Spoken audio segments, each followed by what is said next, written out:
सही कहा। 300 साल बाद में लौट आई हूँ।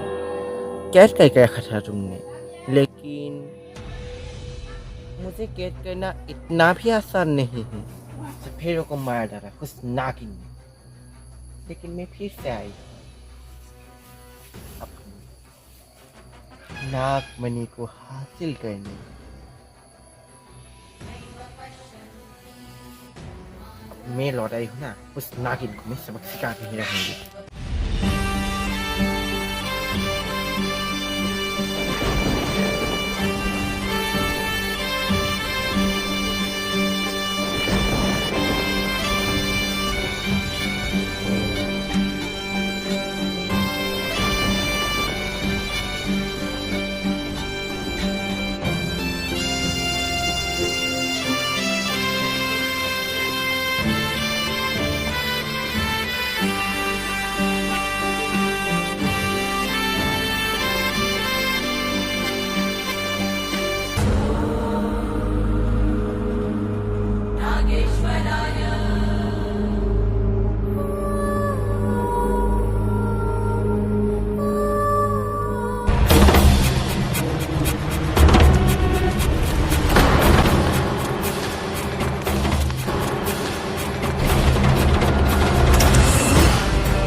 मेरा अवतार, मुझे आभास हुआ कोई ना कोई तो जरूर आया है फिर से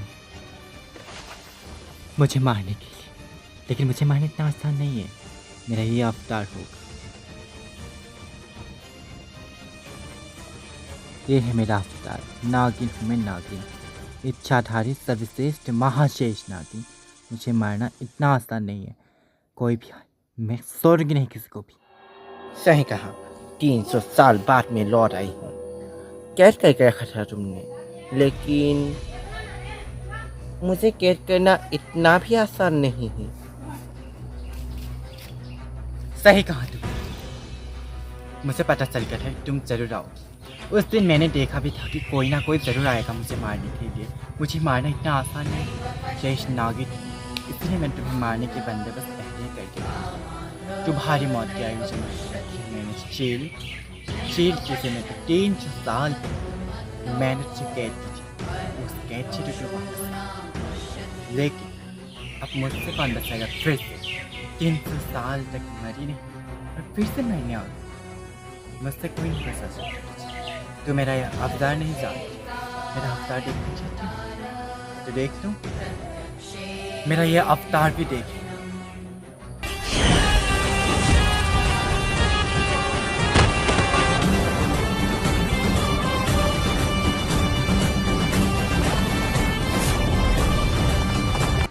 तू मुझे नहीं मारा, मुझे मारा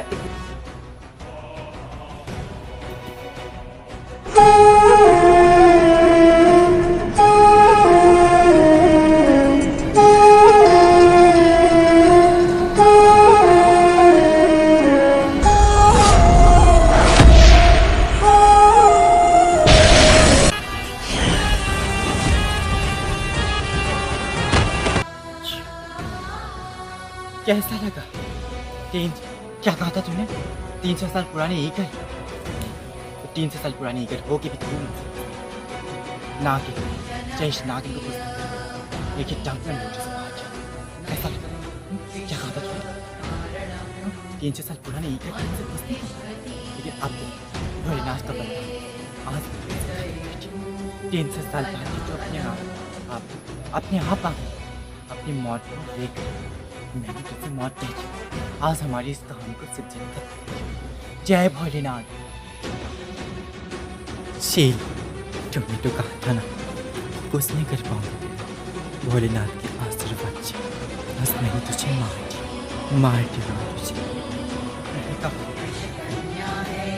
अब मैं यहाँ से चला जाए अब इस कहानी से तेरी नाम जय भाई रुक जा